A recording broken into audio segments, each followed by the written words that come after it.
Walking has always been so therapeutic for me.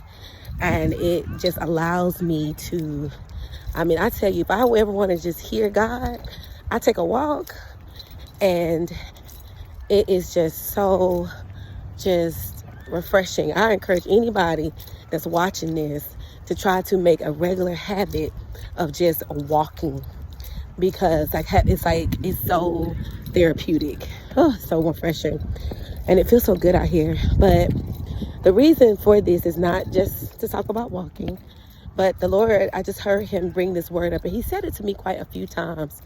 But I feel like, I was just really impressed to just say this, that it's not for naught. And I've been hearing the Lord say that because there's a lot of you that are watching this and you're frustrated. You feel like you've done everything that God has asked you to do. You feel like, you've fasted, you've prayed, you've given God your best. You've been faithful, you've been found, you've fulfilled your commitments. And it just feels like, God, like I'm doing all this and for what?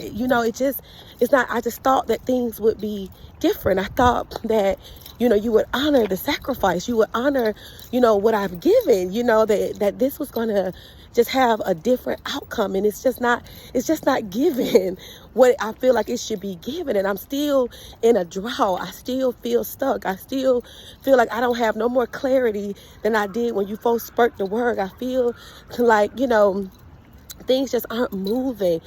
And God just wanted me to remind you that it's not for nothing. That the obedience will never be wasted. That obedience in the kingdom of heaven, you know how like the world has like a return on your investment, or there's certain things that you invest in, it's like, oh my God, certain things have a greater ROI, as they call it, than others. But God said, as it relates to obedience, oh my God, like in heaven, the things that obedience, the doors that it unlocks, the things that it does in your life, nothing else can compare to it. So just know that it's not for nothing. That you would just refresh yourself in the promises of God, the words of God, the things that that you've heard God say. Make sure you've heard the Lord.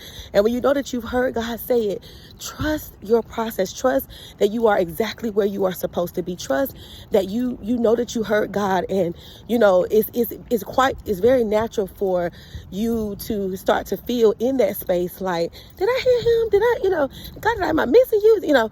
I feel like that's a tactic and a strategy of the enemy, to cause and try to bring in that confusion so that it'll impede, and interrupt and impact your emotional stability to where you're finding yourself wavering on some things that